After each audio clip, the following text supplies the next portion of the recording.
आज आपको अष्टमी लग गई है, कल तक है, तो आज आपको माता की और एक बहुत सुंदर सी कहानी सुनाने जा रही हूँ। ये मैंने सुनी हूँ एक दीदी जी से, जो बंगाली थी, गांव में रहती थी।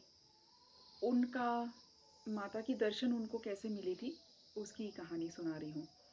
तो गांव में उनका घर था कहीं पे, तो जैसे उनका घर इधर को है और सामने से छोटा सा मिट्टी का ही रास्ता, और उधर को रास्ते के पार एक बरगद का पीपल का कुछ बड़ा पेड़ था वहां पे। तो भारत में जैसे पेड़ों के नीचे नीचे से छोटे छोटे मंदिरें होते हैं, वैसे ही उस पेड़ के नीचे से छोटा सा एक काली माता की मूर्ति होती थी। और उसके ऊपर से छोटा सा ऐसे मंदिर बनाया हुआ ठहरा, तो मतलब छोटा सा ही होगा कुछ।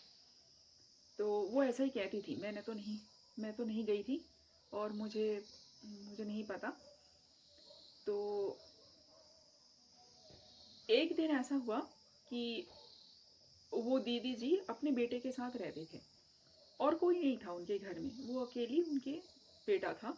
बेटा उन दिनों पढ़ाई कर रहा था, स्टूडेंट था। तो बेटा लौटा नहीं था, कोचिंग में गया था या कुछ, तो जो भी था लौटा नहीं था। तो वो अपने घर के बाहर आंगन में बैठी हुई थी और अपने बेटे की इंतजार कर रही थी। तो ऐसा हुआ, उस समय बारिश भी हो रही थी, लाइट नहीं थी, तो अंधेरा भी था। और जैसे थोड़ा सा सामने से गांव का घर, थोड़ा सामने से थोड़ा छत भी रहता है, तो वो जैसे ऐसे ही बाहर अपने दहलीज के सामने उधर को बैठी हुई है, छा जहाँ पे ना भीग जाए, और वेट कर रही हुई। अंधेरा, पूरा अंधेरा, लाइट भी नहीं है, बारिश भी हो रही है। तो शाम काफी समय हो चुकी थी, शाम ढल चुकी थी और रात होने वाली थी, बेटा के लिए वेट कर रही हुई। उस समय अचानक वो देखती है कि वो छोटा सा काली मंदिर के अंदर से एक 7-8 साल की बच्ची, लाल कपड़े पहनी, साड़ी पहनी, पूरा गहने से सजी हुई बाहर आती है।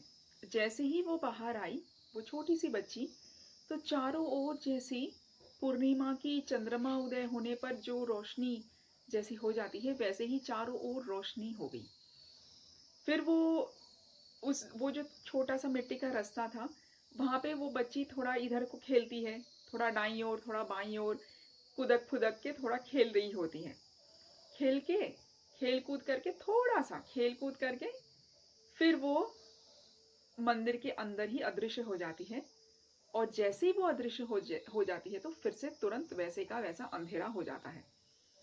जब वो अदृश्य हो गई, उस समय ये दीदी जी को होश आया कि अरे मैंने क्या देखा, ये क्या देखा।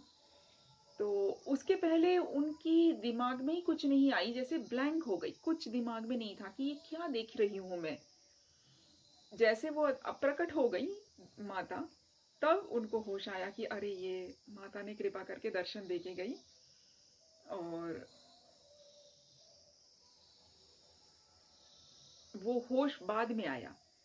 तो हम अक्सर सोचते हैं कि साधना में नहीं बैठे हैं, ध्यान में नहीं बैठे हैं, क्या तब भी दर्शन हो? ये क्या हो सकता है? क्या ये सच है? क्या ये बकवास की बात है या क्या ये सच है? क्या देवता ऐसे ही दर्शन दे के जाएंगे बिना पूछे, बिना मांगे?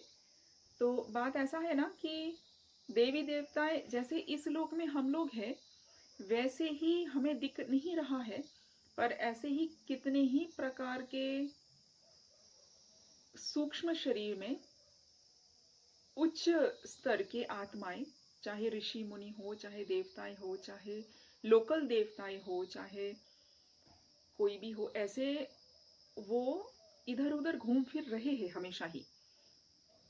पर हमें वो दिखता नहीं है, क्योंकि हमारी आंखों का, उनकी जो सूक्ष्म रश्मियों की उनकी शरीर है, सूक्ष्म शरीर जो ज्योति से है बना हुआ, वो हमारी आंखें धारण नहीं करती, मतलब वो हमारे रेंज के बाहर है, तो हमें दिखता नहीं है। पर हम अगर किसी किसी समय में, जब रात को बाकी अंधेरा है, अगर और हम कुछ और सोच में डूबे हुए नहीं हैं, तो कभी-कभी दिख भी जाते हैं किसी-किसी को। तो अविश्वास जिनको अविश्वास होता है उनको तो कोई कुछ कर नहीं सकता भाई, जिनको विश्वास होती है पर ऐसा होता है। तो बड़ा सुंदर और प्यारा सा कहानी है माता काली का दर्शन की कहानी। ये आप सबसे शेयर करने की मेरी मन हुई। आज अष्टमी चल रही है नवरात्रियों की। प्रेम से बोलो जय माता की।